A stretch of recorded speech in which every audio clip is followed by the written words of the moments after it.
වස්සාන ධර්ම දේශනා තමා උපමා කරගෙන නාහ නෙයන ඝාතේ අන් අයව ඝාතනය කරන්න එපා.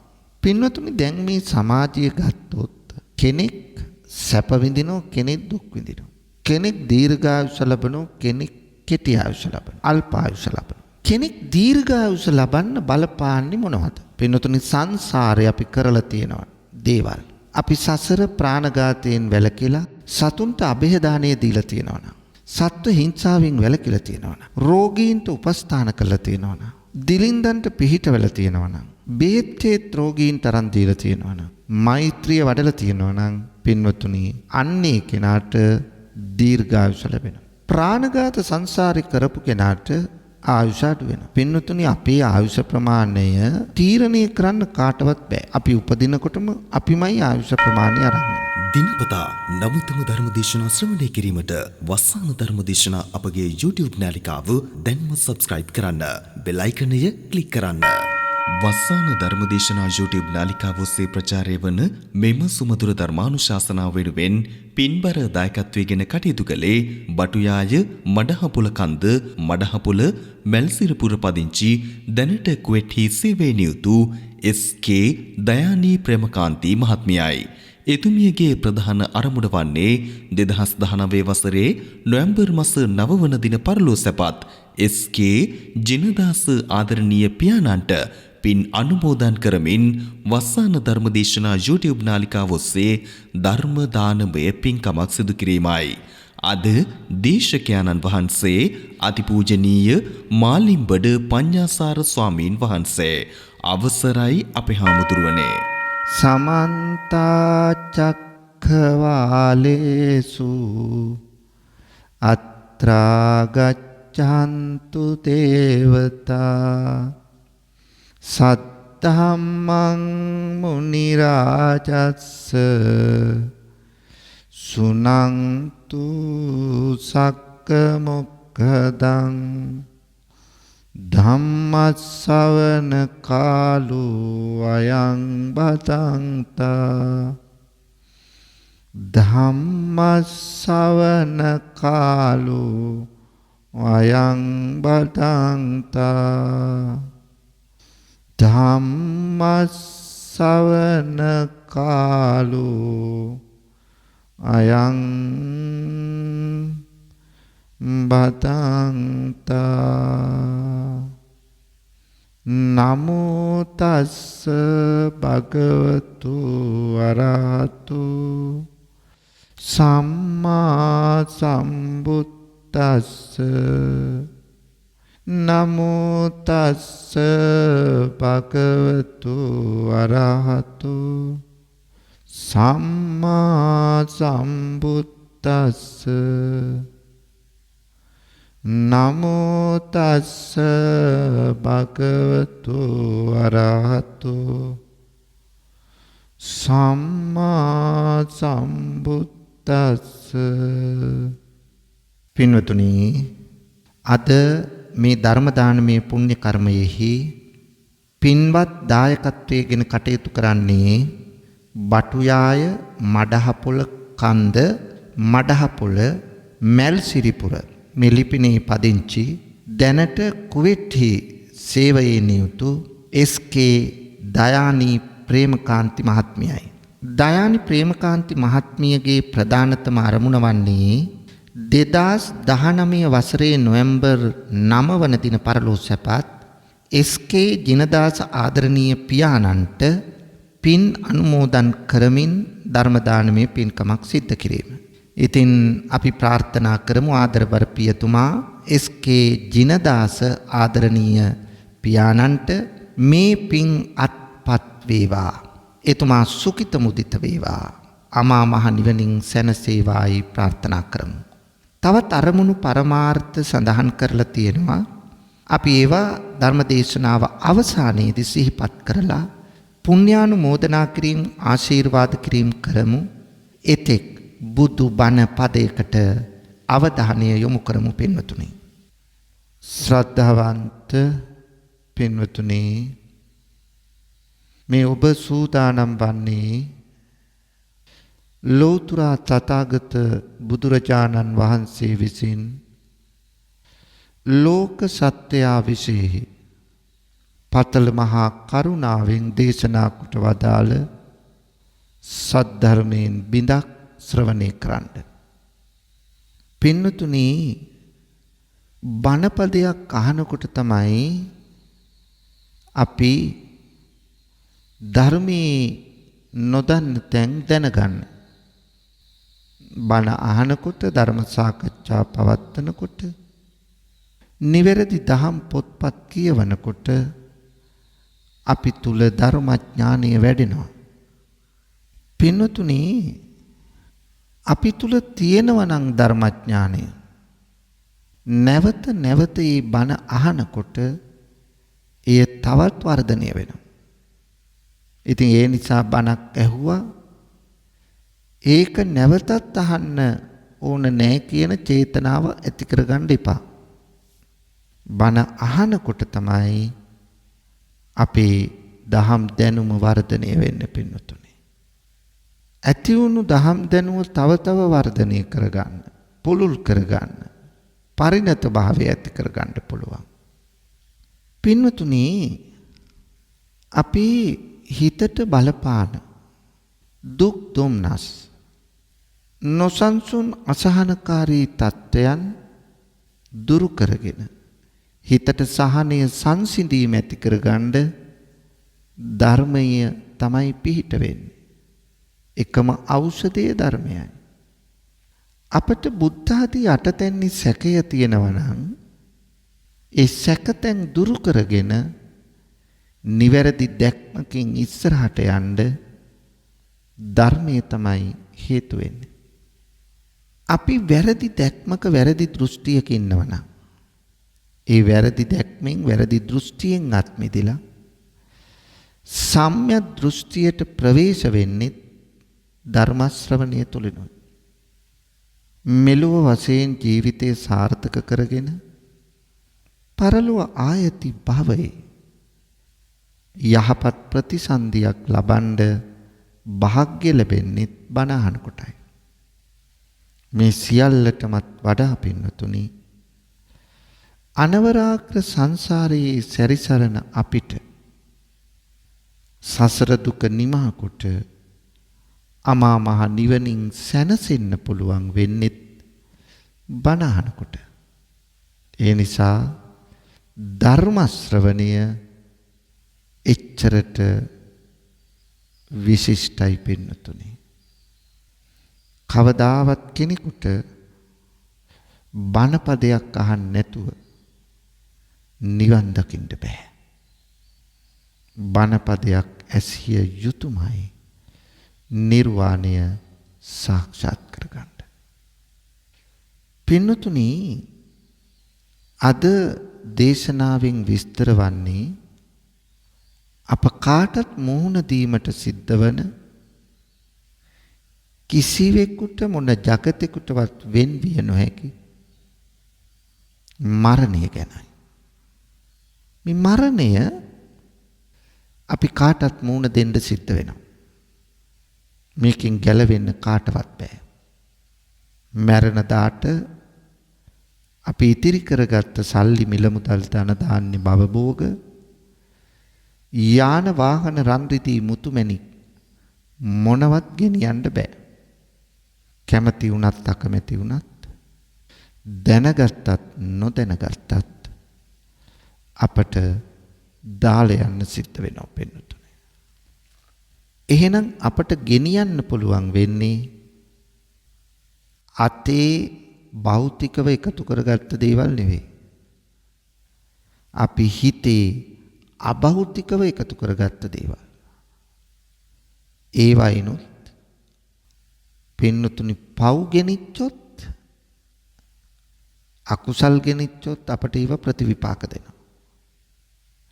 ඒ අකුසල් අපේ පස්සෙන් එනවා. හරියට ගැලබැඳි ගුණා පසුපස ගුණාගේ පා අණුව ඇදෙන කරත්තරෝදේ වගේ. අපේ පස්සෙන් ඇවිල්ලා අපට දුක් ප්‍රතිවිපාක ගෙන දෙනවා. හොඳ දෙයක්, යහපත් දෙයක්, කුසලකාමී දෙයක් සිද්ධ කළොත් අපි පස්සෙන් ඒවත් එනවා. ඒවා අපිට සැප ප්‍රතිවිපාක ගෙන දෙන දේවල්. අපි හොඳ දේ කළොත් එහි සැප ප්‍රතිවිපාක පින්නතුනි අපට එනවා ඡායාව අනපායිනී හෙවණැල්ල වගේ. අපි පස්සෙන් ඇවිල්ලා අපට විපාක දෙනවා. පින්නතුනි එහෙනම් අපි එකතු කරන්න ඕන අන්න ඒ වගේ අපට සසර සැප ප්‍රතිවිපාක ගෙන දෙන දේ. දුක් ප්‍රතිවිපාක ගෙන දෙන දේවල් නෙවෙයි. සැප ප්‍රතිවිපාක ගෙන දෙන දේවල් අපි එකතු කරන්න ඕන. පින්නතුනි මේ මරණය කියන එක මේ ලෝකේ සියලු සතුන්ට සාධාරණයි. ඒ නිසා මැරෙන්න අපි කවුරුත් බයයි. ජීවත් වෙන්න අපි ආසයි. සබ්බේ තසන්ති දණ්ඩස්ස සබ්බේ බායන්ති මච්චුනෝ. අපි දඬුවමටත් බයයි, මරණයටත් බයයි. අපි ජීවත් වෙන්න ආසයි. සබ්බේ සංජීවිතම් පියං. ඒ නිසයි උපදෙස් දීලා තියෙන්නේ තථාගතයන් වහන්සේ.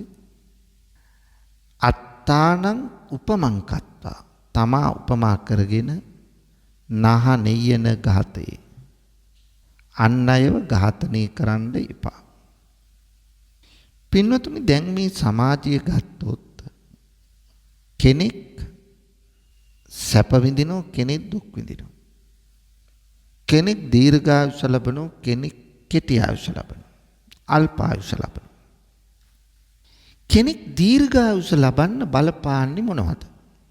පින්වතුනි සංසාරේ අපි කරලා තියෙනවා දේවල්. අපි සසර ප්‍රාණඝාතයෙන් වැළකීලා සතුන්ට අභයදානය දීලා තියෙනවා නම්, සත්ව හිංසාවෙන් වැළකීලා තියෙනවා නම්, රෝගීන්ට උපස්ථාන කළා තියෙනවා නම්, දිලින්දන්ට පිහිට වෙලා තියෙනවා නම්, බේත් රෝගීන්ට අරන් දීලා තියෙනවා නම්, මෛත්‍රිය වඩලා තියෙනවා නම්, පින්වතුනි අන්නේ කෙනාට දීර්ඝායුෂ ලැබෙනවා. ප්‍රාණඝාත සංසාරේ කරපු කෙනාට ආයුෂ අඩු වෙනවා. පින්වතුනි අපේ ආයුෂ ප්‍රමාණය තීරණය කරන්න කාටවත් බෑ. අපි උපදිනකොටම අපිමයි ආයුෂ ප්‍රමාණය අරන් ඉන්නේ. දැන් මේ දිනවල අපි දන්නෝ මුළු ලෝකයේම කොරෝනා වසංගතයේ මිනිස්සු මැරෙනවා. මේ මිනිස්සු මරණයට පත් වෙනවා. අපි කියනවා අපරාධය තව කල් ඉන්න තිබුණා. එයාට තව ජීවත් වෙන්න ඉඩ තිබුණා. ආයුෂ තිබුණා. අපරාධි මලේ. දැන් පින්නතුනි ජීවත් වෙලා ඉන්න අපි තමයි මේ අර්ථකථනය දෙන්නේ. එයාගෙන ආපු ආයුෂ ප්‍රමාණය ඉච්චර නම් අපිට ආයුෂ දෙන්න බෑනේ. ඒ නිසා යා භවය අත්තරින්න වෙනවා. මේ භවය අත්තරලා තව භවයක එල්ලෙනවා. ස්වභාවිකයි. අපි තමයි එක එක අර්ථකථන දෙන්නේ. යාට තව ඉන්න තිබුණා, තව ආයුෂ තිබුණා, අපරාධය ගමන ගියේ නැත්තම් ඕක වෙන්නේ නැහැ. ඔහොම අපි එක එකව කියනවා. එහෙම කිව්වට අපි උපදින කොටමයි පින්නතුනි මරණය අරන් එන්නේ. ආයුෂ අරන් එන්නේ. ඒක වෙන කාටවත් තීරණය කරන්න බෑ. පින්නතුනි අපට විතරක් නෙවෙයි, ඕනම සත්‍යයක් එහෙමයි. අණ්ඩජ, ජලාබුජ, සංසේදජ, ඕපපාතික යන මේ සියලු සත්වයෝ විතර වලින් හට ගන්න අය, වැදෑමහක් සහිතව උපදින අය, තෙත් ස්ථානවල උපදින මැස්සන්, මදුරුවන්, පණුවන් වැනි අය, ඕපපාතිකව ඇතිවන പ്രേත ලෝකයේ പ്രേතයන්, දේව ලෝකයේ දෙවියන්, බ්‍රහ්ම ලෝකයේ බ්‍රහ්මයන්. කවුරුත් එහෙමයි. කාටත් මරණයෙන් බේරෙන්න බෑ. මොන තැන ඉපදුනත් තමන්ගේ ආයුෂ ප්‍රමාණය තමන් තමයි තීරණය කරන්නේ. ඒක සංසාරේ කරපු කුසල අකුසල කර්මත් එක්ක තීරණය වෙන එක. මිනිස්සුන්ට සැප දුක ලැබෙන්නේත් එහෙමයි. සමහරු සැප විඳිනවා, සමහරු දුක් විඳිනවා. ඒ කර්ම ශක්තිය අනුව. දැන් බලන්න පින්නතුනි, ඔය යාචකයෝ ඉන්නෝනේ, හිඟන මිනිස්සු. දැන් හිඟන මිනිස්සු වෙලා තියෙන්නේ ඇයි? සංසාරේ දන් දීලා නැහනේ. නමුත් මිනිස්සෙක් වෙන්න පින් කරලා තියෙනවා. නමුත් ඔහුට උරුම හිඟා කෑම. ඔය හිඟන්නෝ අතරිත් ඉන්නෝනේ පින්නතුනි ලැබෙන නොලැබෙන අය. සමහරුන්ට කෑම වේල වරදින්නේ නැහැ. සමහරුන්ට මුදල් වරදින්නේ නැහැ. ඇඳුම් පැළඳුම් වරදින්නේ නැහැ. නමුත් හිඟමන අත්තරින්නේ ඒක වෙනම දෙයක්. ඒක සංසාරේ අකුසල කර්මනේ. නමුත් හිඟන්නෝ අතරිත් ඉන්නවා සමහරුන්ට ලැබෙනවා, සමහරුන්ට ලැබෙන්නේ නැහැ. සමහරුන්ට මුළු දවසෙම හිටියත් කෑම එකක් ලැබෙන්නේ නැහැ. සමහරුන්ට හොඳට කෑම ලැබෙනවා. හොඳට මුදල් ලැබෙනවා. ඒගොල්ලෝ ඒක පරිහරණය කරන්න හරියට දන්නේ නැති එක වෙනම දෙයක්. නමුත් සමහර හිඟන්නන්ට හොඳට මුදල් ලැබෙනවා. ඇඳුම් පැළඳුම් ලැබෙනවා. මේක හිඟනයට විතරක් නෙවෙයි සමාජයේ කාටත් බලපාන දෙයක්. දැන් බලන්න පින්නතුනි, දැන් බල්ලෙක් වෙන්නේ පව් කළා. ඒ වුණාට සමහර බල්ලොන්ට හොඳට කන්න බොන්න සැප පහසුකම් වෛද්‍යවරේ යාන වාහන පවා සමහර බල්ලොන්ට ලැබෙනවා. මොකද ඒ සසර කරපු කර්ම ශක්තිය අනුව. දැන් බලන්න මිනිස්සු අතරේ ස්වාමීන් වහන්සේලා අතරේ දැන් සීවලී මහරහතන් වහන්සේට කොතන ගියත් දානි හම්බෙනවා. ගහක් ගලක් උඩ මහ මුහුදේ ගියත් දානි හම්බෙනවා. ලෝසක මහරහතන් වහන්සේ හැමදාම පිණ්ඩපාත යනවා, දානි හම්බෙන්නේ නැහැ. නමුත් දෙදෙනාම රහතන් වහන්සේලා. කෙලෙස් නසපුතුමා. ලෝසක මහරහතන් වහන්සේ පිණ්ඩපාත ගියාම මිනිස්සුන්ට පේන්නේ පාත්‍රය පිරීලා වගේ. ඉතින් බෙදන්න විදියක් නැහැනේ. ඔන්න බලන්න පින්නතුනි ස්වභාවය. එහෙනම් මේ ලෝකේ ඉන්න සියලු දෙනා ගත්තහම සමහරු අල්පායුෂ්කයි, සමහරු දීර්ඝායුෂ්කයි. ඒක තම තමන්ගේ පෙර භවයන් කරපු පින්පව් අනුව තීරණය වෙන දෙයක්. පින්නතුනි මේ පරිසරය ගත්තාම අපි විතරක් නෙවෙයි ජීවත් වෙන්නේ. විවිධ සත්ත්ව කොටස් එනවා. එතකොට අපිත් සත්ත්ව කොටසක් නේ. සත්ත්ව කියන කොටසටයි අපිත් වැටෙන්නේ. නමුත් අපි පරිසරයේ අයිතිකාරයෝ බවට පත් වෙලා අනිත් සතුන්ට ජීවත් වෙන්න අයිතිය අපි නැති කරනවා. අපිට එහෙම අයිතියක් තියෙනවද? පින්නතුනි අපිත් පරිසරයේ කොටස්කරුවන් නම් අනිත් සතුනුත් පරිසරයේ කොටස්කරුවන් නම් කාටවත් තවත් කෙනෙකුගේ අයිතිය උදුර ගන්න බැහැ. නමුත් අද වෙන්නේ මොකද්ද? බලන්න සතුන් අපි මරාගෙන කනවා. සතුන් මරලා සතුන්ගේ මස් අපි ආහාරයට ගන්නවා. එතකොට සතුන් නැති වෙන්නේ අපේ ආහාරයටයි කියලා සමහර ආගම්වල කියනවා. මොන තරම් සාපරාදී වැරදි අදහසක්ද පින්නතුනේ? හිංසාවාදී අදහසක්.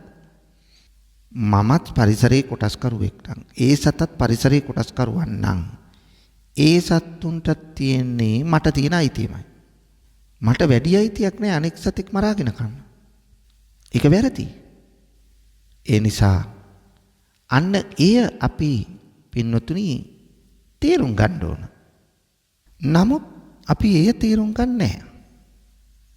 සමහර සාකච්ඡාවල මට ඇහුණා මේ ගවයින් ඇති කරන්න ගියාම ගවයාගෙන් පුළුවන් තරම් කිරි අරගෙන එතකොට ඒකේ ඉන්න පිරිමි සත්තු මොකද්ද කරන්නේ?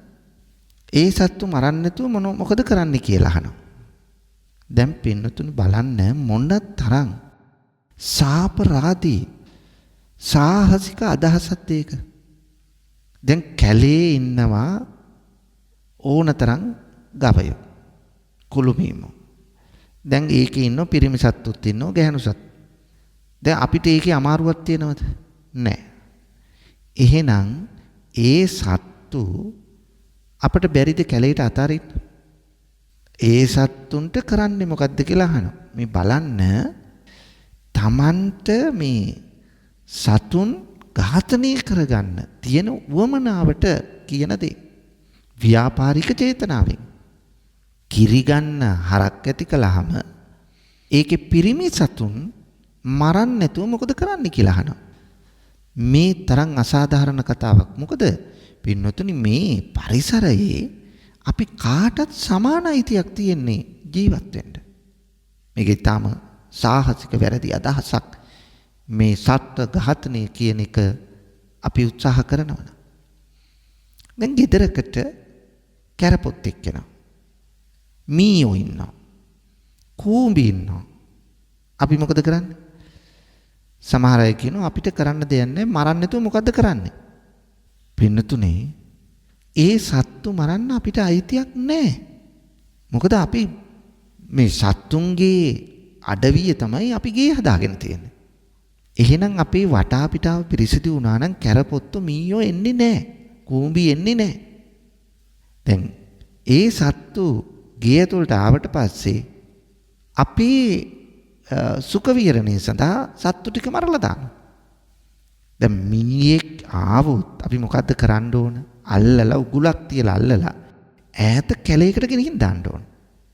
මොකද මීයෝ එන්නේ වටා පිටාවේ තියෙන අපිරිසුදුතාවය නිසා. පිරිසිදු නම් එන්නේ නැහැ.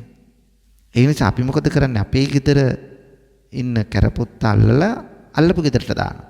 ඒ වත්තට දානවා. මීයා අල්ලලා ඒ වත්තට දානවා. ත්‍රාපෝ මේ වත්තටම එනවා.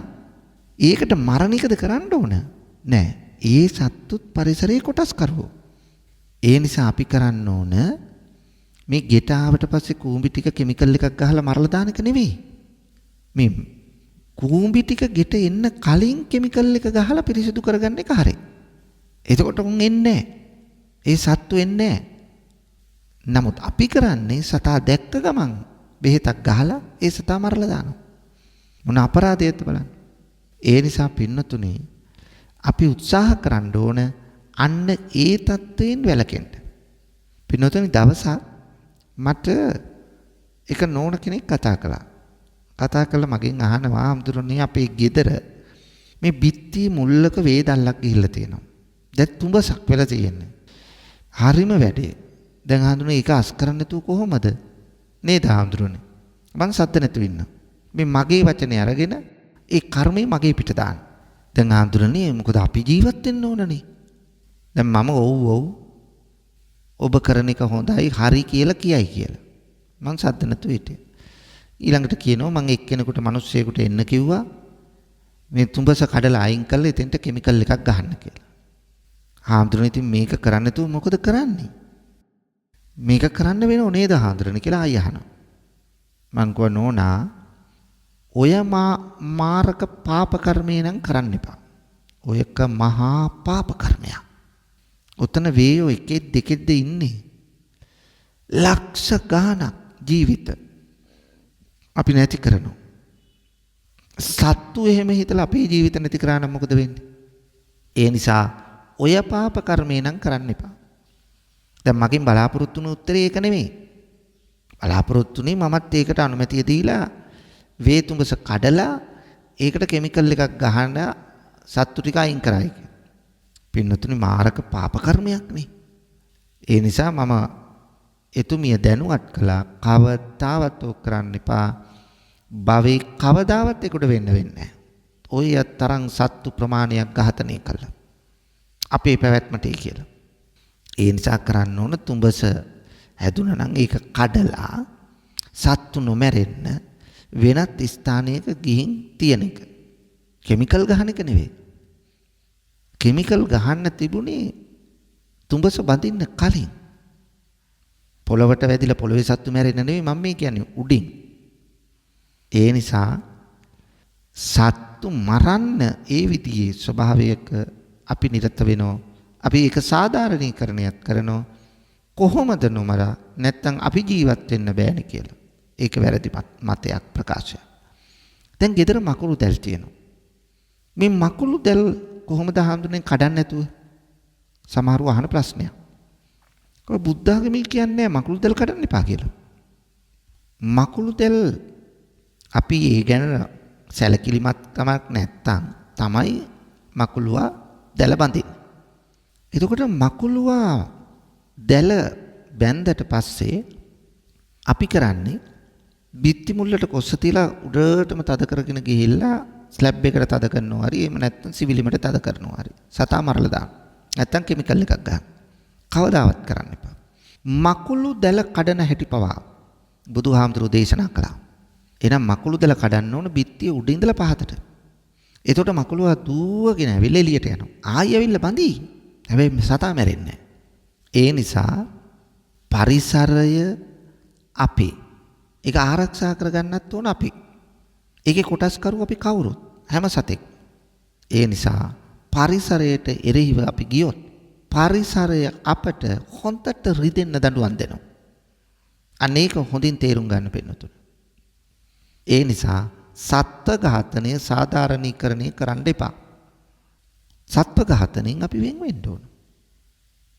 මොකද පින්නතුනේ අපිට එහෙම අයිතියක් නැහැ. සතුන් ඝාතනය කරන්න. පින්නතුනේ බුදුරජාණන් වහන්සේ දේශනා කරන අපේ ජීවිතයේ සම්බන්ධයෙන් කාරණා පහක් කලින් කියන්න බැරි. ඒ කාරණා පහෙන් පළවෙනි එක තමයි ජීවිතං ජීවත්වන ආයුෂ ප්‍රමාණය. මේ ජීවත්වන ආයුෂ ප්‍රමාණය කල්ැතුව තීරණය කරන්න බෑ. දැන් අපි දන්නවා දෛවඥයෝ ඉන්නවා. මේ දෛවඥයෝ කියනවා කේන්දරේ බලලා ඔබට මෙච්චර අච්චර ආයුෂ තියෙනවා කියලා. හැබැයි ඒවා දාස් ගාණක් කියනකොට හම්බෙන් එකක් හරියන්න පුළුවන්. එහෙම නැතුව ස්ථිරව කියන්න බෑ. මෙන්න මේ පුජ්‍යලයට මෙච්චර ආයුෂ තියෙනවායි කියලා. ආයුෂ තීරණය වෙන්නේ අපි උපදිනවත් එක්කමයි. ඔය බිම හැදෙන හතු జాතියක් තියෙනවා පින්නතුනි.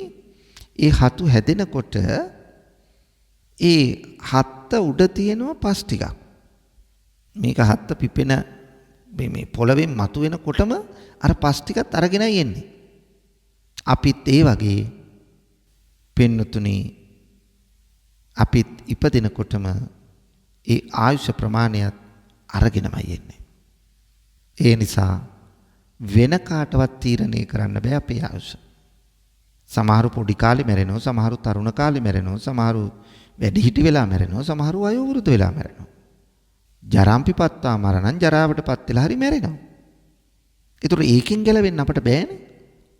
ඒ නිසා ආයුෂ ප්‍රමාණය මෙච්චරයි කියලා කාටවත් කලින් තීරණය කරන්න බෑ පින්නතුනි. ව්‍යාධි මොන අසනීපෙන් මැරෙනවද කියලා කල්ැතුව කාටවත් කියන්න බෑ. ඒ නිසා මේ කලින් කියන්න බැරි කරුණක් තමයි මොන අසනීපෙන්ද මොන ලෙඩෙන්ද මැරෙන්නේ කියලා. ලෙඩක් හැදුනට පස්සේ වෛද්‍යවරයෙක් කියයි මේ ලෙඩේ සුව කරන්න බෑ මේකෙන් මැරෙනවා කියලා. නමුත් පින්නතුනි අසනීපයක් හැදෙන්න කලින් නිරෝගී කෙනෙක්ගේ සිරුරක් දිහා බලලා ඔබ කවදා හරි මැරෙන්නේ අහවල් අසනීපය හැදිලයි කියලා කිසි කෙනෙකුට කියන්න බෑ. ඒකයි ඇත්ත. අපිට එක එක ලෙඩ හැදෙනවා. වාත සමුට්ඨාන ආබාධා, පිත්ත සමුට්ඨාන ආබාධා, සෙම්ම සමුට්ඨාන ආබාධා, උතු පරිණාමජා ආබාධා, විෂම පරිහාරජා ආබාධා, ඕපක්කමිකා ආබාධා, කම්ම විපාකජා ආබාධා. මොකක් හරි ලෙඩක් හැදෙනවා. ලෙඩක් නැති කෙනෙක් මේ ලෝකේ නෑ. ඒ අහවල් ලෙඩේ හැදිලායි අපි මැරෙන්නේ කියලා කාටවත් කියන්න බෑ පින්නතුනි. මේකයි ඇත්ත. ඒ නිසා අපි මරණාසන්න වුණාම මොකක් හරි ලෙඩක් හැදිලා අපි මිය යනවා. මේක තමයි ස්වභාවය. පින්නතුනි ඊළඟ තුන්වෙනි කාරණේ තමයි කාලෝ. කාලෝ කියලා කියන්නේ මැරෙන වෙලාව. වෙලාවත් කලින් කියන්න බෑ. උදේද, දවල්ද, හවසද, මධ්‍යම රාත්‍රීද, අලුයමද මැරෙන්නේ කියලා කාටවත් කියන්න බෑ පින්නතුනි. මේක තමයි ඇත්ත. හැබැයි සමහරව වෙල්ල කියනවා හාමුදුරනේ අපේ අම්මා අපේ තාත්තා මලේ නින්දෙමයි. හරි වාසනාවන්ත මරණයක් නේද හාමුදුරනේ කියලා. ඒ වෙලාවට මම නම් නිශ්ශබ්දව ඉන්නවා. ඇයි? මම දන්නේ කොහොමද පින්නතුනි ඒක වාසනාවද අවාසනාවද කියලා. ඇයි? එහෙම කියන්නේ. දැන් මෛත්‍රී භාවනාව කරන්නේ නැති කෙනෙක් නම් මොකද වෙන්නේ?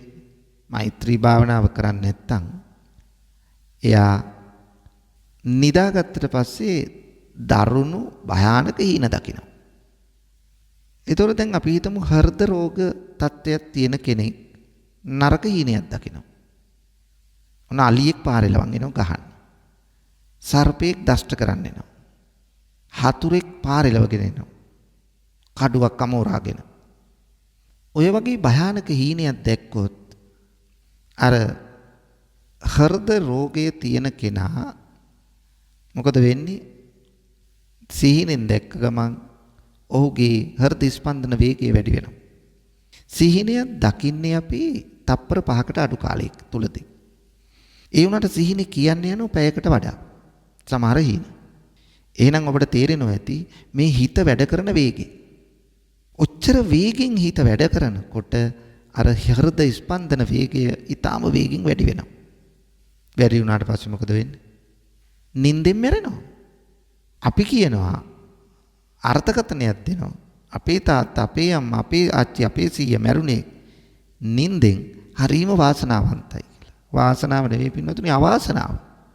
වාසනාවන්ත මරණයක් උදා කරගන්න පුළුවන් කෙනෙකුට මෛත්‍රී භාවනාව කරනවා. මෛත්‍රී භාවනාව කළා තියෙනවා නම් ගැටලුවක් ඇති වෙන්නේ නැහැ. ඒ නිසා ඔබ තේරුම් ගන්න ඕන මෛත්‍රිය කියන එක අපේ ජීවිතයට ලං කරගන්න. එහෙනම් මැරෙන වෙලාව කියන්න බෑ. දේහනික්කේපන මැරුණට පස්සේ ඔය දේහය තැන්පත් කරන්නේ කොතනද? පින්නතුනි ඒකත් කලින් කියන්න පුළුවන් දෙයක් නෙවෙයි. මොකද බෝම්බ එකට අහු වුණොත් දේහයක් නැහැ. සමහර පිටරට අය මෙහි ඇවිල්ලා මැරෙනවා. මෙහි අය පිටරට ගිහිල්ලා මැරෙනවා. සමහරු ගුවනේදි මැරෙනවා. සමහරු මුහුදේදි මැරෙනවා. ඉතින් කොහොමද කියන්නේ අහවල් තැනම මගේ දේහය තැන්පත් කරනවා කියලා? කියන්න බෑ පින්නතුනි. නිශ්චිත වශයෙන් කියන්න බෑ. වෙන්නත් පුළුවන් සමහර විට. නමුත් අපිට කියන්න බෑ හරි හැටිම මෙන්න මෙතනයි තැන්පත් කරන්න කියලා. ඒ නිසා අචින්තිතම්පි භවති චින්තිතම්පි විනස්සති. අචින්තිතම්පි භවති නොසිතූ දේවල් වෙනවා. චින්තිතම්පි විනස්සති සිතූ දේවල් වෙන්නේ. මොකද ජීවිතේ අටලෝ දහමක් තියෙනවනේ. ඒ අටලෝ දහම මටත් ඔබටත් බලපානවා. ඒ නිසා අපේ ජීවිතය තුළ මේ වගේ විවිධ පරිණාමයන් විවිධ වෙනස්කම් ඇති වෙනවා. ඊළඟට ගති උපදින තැනත් මැරිලා ගිහිල්ලා කොතනද උපදින්නේ? කලින් කියන්න බෑ පින්නතුන. ඇයි? එහෙම කලින් කියන්න නම් ඒ කියන කෙනාට තියෙන්න ඕන මොකද්ද? චුතූපපාත ඥානෙ. චුති උප්පත්ති දන්නා නුවණ. චුති උප්පත්ති දන්නා නුවණ තියෙනවා නම් කියන්න පුළුවන්. එහෙම උතුමෙකුට හැර වෙන කාටවත් එහෙම කියන්න බෑ. එහෙනම් අපේ ජීවිතය තුළ මැරිලා ගිහිල්ලා කොතනද උපදින්නේ කියලා කලින් තීරණය කරන්න බෑ පින්නතුනි. මේක තමයි ඇත්ත. අපේ අවසාන චුතිසිතට අනුව තමයි ඊළඟ භවයේ ප්‍රතිසන්දිය සිද්ධ වෙන්නේ.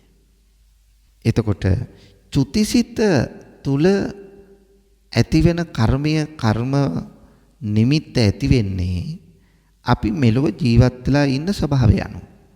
එතකොට මෙලොව ජීවත් වෙලා ඉන්න ස්වභාවය අනුව තමයි අවසාන සිත තීරණය වෙන්නේ. අවසාන සිතට අනුව තමයි ඊළඟ භවයේ ප්‍රතිසන්දිය තීරණය වෙන්නේ. එතකොට හොඳ කර්මයක් මතක් වුණොත් හොඳ ප්‍රතිසන්දිය. නරක කර්මයක් මතක් වුණොත් නරක ප්‍රතිසන්දිය. හොඳ කර්මයක් මතක් වෙන්න ඉඩ තියෙනවා හොඳ කර්ම නිතර නිතර කරලා පුරුදු නම්. නරක කර්ම මතක් වෙන්න ඉඩ තියෙන්නේ නරක කර්ම නිතර නිතර කරලා පුරුදු නම්. ඒ නිසා අපි කරන්න ඕන නරක කර්ම නෙමෙයි හොඳ කර්ම. හොඳ ක්‍රියා. පුණ්‍යවන්ත ක්‍රියා, කුසල ක්‍රියා, යහපත් ක්‍රියා. තමන්ටත් අනුන්ටත් වැඩදායී ක්‍රියා. අන්න එහෙම කර්ම කරනවා නම් අපිට පුළුවන් වෙයි හොඳ චුතිසිතක් ඇති කරගෙන ඊළඟ භවයේ ප්‍රතිසන්දිය හොඳ කරගන්න, යහපත් කරගන්න, සුගතිගාමී කරගන්න. එහෙනම් අපේ ඊළඟ භවය තීරණය වෙන්න බලපාන්නේ පැහැදිලිවම පින්නතුනි මේ භවයේ අවසාන සිතයි. මේ භවයේ අවසාන සිත තීරණය වන්නේ කුසලද අකුසලද කියලා තමන් එතෙක්කල් ගත කළ දිවි පෙවෙතයි. එහෙනම් අපි කවුරුත් හොඳින් තේරුම් ගන්න ඕන ඔන්න ඔය ටික. නොමැරෙන මිනිස්සු විදියට ජීවත් වෙන්න එපා. අපි කවුරුත් මැරෙන මිනිස්සු විදියටයි ජීවත් වෙන්න ඕන. මරණය අවබෝධ කරගත්තු අය විදියට ජීවත් වෙන්න ඕන. නමුත් අපි උඟාක් අය හිතන්නේ මම මැරෙන්නේ අනිත් එක්කෙනා තමයි මැරෙන්නේ. මට ලෙඩ හැදෙන්නේ අනිත් එක්කෙනාට තමයි ලෙඩ හැදෙන්නේ. දැන් ඔය කොරෝනා වුණත් එහෙමනේ. මට හැදෙන්නේ නැහැ. අනිත් එක්කෙනාට තමයි හැදෙන්නේ. මෙන්න මේ වැරදි අදහස අපේ සිත තුළ තියෙනවා. පින්නතුනි අපි කාටත් ඕනම ලෙඩක් හැදෙන්න ඉඩකඩ තියෙනවා. හැදෙන්නේ නැහැ කියන තීරණයට එන්න බෑ. ඒ නිසා උගාක් අය මෙන්න මේම හිතන නිසා තමයි මේ ලෙඩේ දිගින් දිගට වැඩි වැඩියෙන් බෝ වෙලා යන්නේ. තමන්ටත් නැහැ, තමන් ඇසුරු කරන යාළුවටත් නැහැ. ඒව තමයි හිතන්නේ. නමුත් යාළුවම තමයි ඇවිල්ලා බෝ කරලා යන්නේ.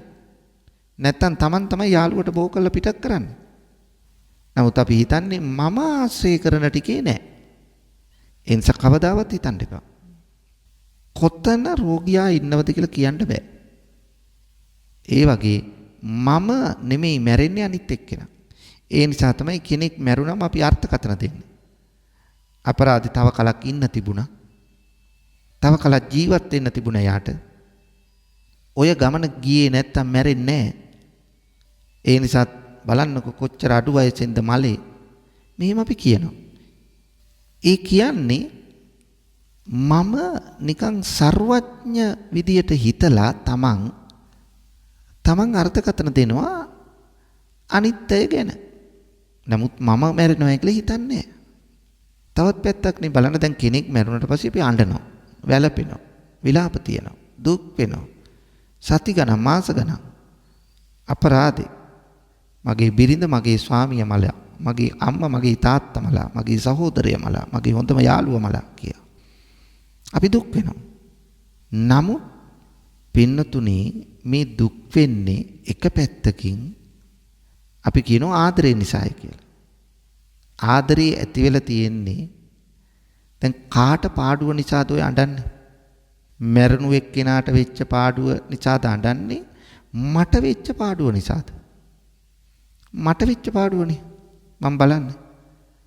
මගේ අම්මා මට නැති වුණා. මට අම්මයි කියලා කතා කරන්න කෙනෙක් නැහැ. තාත්තයි කියලා කතා කරන්න කෙනෙක් නැහැ. මට ආදරෙන් මගේ ඔළුව අත ගන්න කෙනෙක් නැහැ. මගේ පාළුව තනිකම කාන්සිය මකන්න කෙනෙක් නැහැ. මට සෙනෙහස දක්වන්න කෙනෙක් නැහැ කිය අඬන්නේ. මේ මට වෙන පාඩුව ගැන හිතලා. තමන් ආදරය කරන කෙනෙක් නැති වුනහම අඬන්නේ එකයි. දැන් හිතමු සුරතරීට හදන බල්ලෙක් බලලෙක්. නැති වුනම සමහරව හරියට දුක් වෙනවා. ඇයි එයා ඒ බල්ලගෙන් තමන් සතුටු වුණා. ඒ සතුට නැති වෙනවට අකමැති. ඒකනේ ඇත්ත. ඒ සතුට තවදුරටත් තියාගන්න තමයි කැමති. ඒ සතුට නැති වුනහම පාඩුවේ කියලා දුකේ කියලා අඬනවා. එතකොට තමන්ගේ පාළුව, තමන්ගේ කාන්සිය, තමන්ගේ තනිකම නැති කර ගැනීම තමයි ඒකේ බලාපොරොත්තු. මේ අඬන්නේ පින්නතුනේ අපි ආත්මార్థකාමී. දෙවනි කාරණේ අපි වැළපෙනවා මම මැරෙන්නේ නැහැ කියලා හිතලා. ඒ නිසා මැරුණු කෙනා ගැන දුක් වෙනවා. තමන් මැරෙනවයි කියලා හිතන්නේ නැහැ. තමන් මැරෙනවයි කියලා හිතුවනම් ඔය දුකක් ඇති වෙන්න ඕනේ නැහැ. මමත් එතෙන්ට යනවා කවදා හරි. මට විතරක් මේ ලෝකේ ජීවත් වෙන්න බෑ. අතීතයේ හිටපු මිනිස්සු ඔක්කොම මලා වර්තමානයේ ඉන්න අපි කවදා හරි මැරෙනවා. අනාගතයේ ඇති වෙන අයත් ඉදිරියට මැරෙනවා. ඒ කවුරුවත් ඉන්නේ නැහැ. මේක තේරුම් ගත්තනම් මේ ආරවුල් අපි අතරේ නැහැ. මේ අධික තණ්හාව නැහැ. මේ ගසාකෑම් නැහැ. මේ අල්ලස් ගැනීම නැහැ. මිනිස්සුන්ගේ ධනය සූරාගෙන තමන්ගේ බැංකු පොත් පුරවගන්නේ නැහැ. එහෙම කරන්නේ තමන් මැරෙනවයි කියලා නොහිතන නිසා. මැරෙනවයි කියලා හිතුවනම් පින්නතුනේ ඔය ගැටලුව ඇති වෙන්නේ නැහැ. ඒ නිසා අපි කවුරුත් හිතන්න ඕන එයා විතරක් නෙවෙයි මමත් මැරෙනවා. එයා හරි හම්බ කර ධනෙ ගෙනිච්චෙත් නැහැ. මම හරි හම්බ කරන ධනෙ ගෙනියන්නෙත් නැහැ. එයත් හම්බ කරපු ධනය මුතුමැණික් රන් රිදී සියල්ල දාලා ගියා. ඒවා Tamanට උරුම වෙන්න පුළුවන්. හැබැයි මම උනත් මහා ධනවතෙක් විදියට හිටියට මමත් ඕවා ඔක්කොම දාලා යනවා. අබමල් රේණුවක් අරගෙන යන්නේ. අච්චර මෙච්චර තියෙනවා කියලා සතුටුයි කියලා හිතියට ගෙනියන්න බෑනේ. මගේ කියලා ඉන්න ශරීරය, මගේ ඇඳිවත, මම පැලඳගෙන ඉන්න දේවල් එකක් අතර යන්නේ නැහැ. ඒක නිසා පින්නතුනි මෙන්න මේ ටික අපි තේරුම් ගත්ත දවසට තමයි අපි යහපත් මිනිසෙක් වෙන්නේ, හොඳ මිනිසෙක් වෙන්නේ. ඒ නිසා අන්න අපි තේරුම් ගන්න ඕන දේ මොකද්ද කියලා හොඳට හිතන්න. එහෙම වුණොත් තමයි හොඳ මිනිසෙක් වශයෙන් මේ ලෝකේ ජීවත් වෙලා අවසානයේ අපිට පුළුවන් වෙන්නේ මරණයටපත් වෙලා සුගතිගාමී උපතක් ලබන්න. එවැනි තත්ත්වයක් ගොඩනගා ගන්නට අප සියලු දෙනාටම ශක්තිය, වාසනාව, ධෛර්යය ලැබේවායි ප්‍රාර්ථනා කරමු. පින්වතුනි, අද මේ උතුම් ධර්ම දානමය පින්කමේ පුණ්‍යවන්ත දායකත්වයෙන් කටයුතු කළේ බටුයාය මඩහපොළ කන්ද මඩහපොළ මැල්සිරිපුර පදිංචි දැනට කුවේට්ටි සේවයේ නියුතු එස්.කේ. දයානී ප්‍රේමකාන්ති මහත්මියයි. එතුමිය විශේෂයෙන් බලාපොරොත්තු වන්නේ 2019 වසරේ නොවැම්බර් 9 වන දින පරලෝ සැපත් එස්.කේ. ජිනදාස ආදරණීය පියාණන්ට පින් අනුමෝදන් කරන්න. ඒ නිසා මේ ධර්ම දානමේ පින්කමින් ලැබෙන පින් අපි අනුමෝදන් කරමු. අනුමෝදන් වේවා. එතුමා සුඛිත මුදිත වේවා. අමා මහ නිවනින් සැනසේවායි ප්‍රාර්ථනා කරමු. තවත් සඳහන් කරන අරමුණු අතරේ තියෙනවා පින් අනුමෝදන් කරන්න එස්.කේ. සුසන්ත කුමාර ප්‍රේමසිරි චූටි අයියාට, එස්.කේ. අසංක කුමාර ප්‍රේමසිරි ලොකු මල්ලීට, එස්.කේ. කිරිනේරිස් ලොකු තාත්තාට, ජොසලින් ලොකු අම්මාට, එල්.ඩී. ආර්යසිංහ ලොකු තාත්තාට, අයි.ඩී. පියදාස ලොකු තාත්තාට, W.D. සෝමදාස ලොකු මාමාට, W.D. කල්යාණිවති අම්මාට, කිරි තාත්තා, කිරි අම්මා, ආච්චි සීයා චාන්දනී නැන්දා ඇතුළු නමින් පරලෝසපත් සියලු දෙනාට මේ පින් අත්පත් වේවා. ඒ අය සුඛිත මුදිත වේවායි ප්‍රාර්ථනා කරමු. ඒ වගේම සෙත් ප්‍රාර්ථනා කරන්න බලාපොරොත්තු වෙනවා W.D.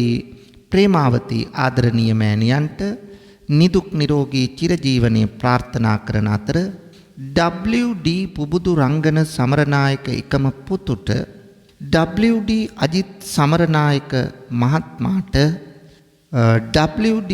සහන් සමරනායක තාත්තාට, එස්.කේ. අසේල කුමාර ලොකු අයියා ඇතුළු පවුලේ සැමට, එස්.කේ. නිශාන්ත කුමාර ප්‍රේමසිරි මල්ලි ඇතුළු පවුලේ සියලු දෙනාට ආශිර්වාද ප්‍රාර්ථනා කරනවා.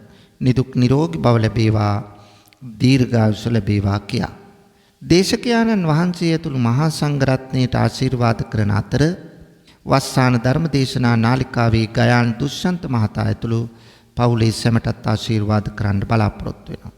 මේ සියලු ප්‍රාර්ථනා ඒ ආකාරයෙන් ඉෂ්ට සිද්ධ වේවා. මෙලොව යහපත වේවා, පරලොව සුගතිය වේවා. අවසන අමා මහ නිවනින් සැනසේවායි ප්‍රාර්ථනා කරමු. ඔබ සැමට සම්මා සම්බුදු සරණයි. වස්සාන ධර්මදේශනා YouTube නාලිකාව ඔස්සේ ඔබ ඒ ශ්‍රවණය කළේ 2019 වසරේ නොවැම්බර් 9 වන දින පරලෝ සැපත් එස්.කේ. ජිනදාස ආදරණීය පියාණන්ට පින් අනුමෝදන් කරමින් වස්සාන ධර්මදේශනා YouTube නාලිකාව ඔස්සේ සිදු කළ ධර්ම දානමය පින්කමයි. ඒ වෙනුවෙන් පින්බර දායකත්වයෙන් කටයුතු කළේ බටුයාය මඩහපොළ කන්ද මඩහපොළ මැල්සිරිපුර පදිංචි දැනට කුවේට්ටි සේවයේ නියුතු එස්.කේ. දයානී ප්‍රේමකාන්ති මහත්මියයි. සිදු කළා වූ ධර්ම දානමය කුසලයේ අනුභවයේ බලයෙන් එස්.කේ. දයානී ප්‍රේමකාන්ති මහත්මිය ඇතුළු පවුලේ සියලුම දෙනාට නිදුක් නිරෝගී සුවය උදා වේවායි සාදු සිතින් ප්‍රාර්ථනා කරමු. ධම්මසු ඔබ සැමට සම්මා සම්බුදු සරණයි. විදෙස්ගතව සිටින ඔබටත් ඔබේ ජන්මදිනය වෙනුවෙන් ඔබෙන් වෙන් වූ නෑහිත මිතුරන් වෙනුවෙන් පුණ්‍යානුමෝදනා කිරීමටත් සුජීවත්ව සිටින ඔබේ දෙමාපියන්ට ආශිර්වාද කිරීමටත් වස්සාන ධර්මදේශනා YouTube නාලිකාව ඔස්සේ දායකත්ව ධර්මදේශනා ප්‍රචාරය කිරීම සඳහා දැන්ම කතා කරන්න 071 57 57 13 දුරකථන අංකයට 071 57 57 13 දුරකථන අංකයට ධම්මසූ ඔබ සැමට තෙරුවන් සරණයි. 071 8යි 57යි 57යි 13 071 8යි 57යි 57යි 13 වස්සාන ධර්මදේශනා දිනපතා නවතම ධර්මදේශනා ශ්‍රවණය කිරීමට වස්සාන ධර්මදේශනා අපගේ YouTube නාලිකාව දැන්ම subscribe කරන්න. බෙල් අයිකනය ක්ලික් කරන්න. වස්සාන ධර්මදේශනා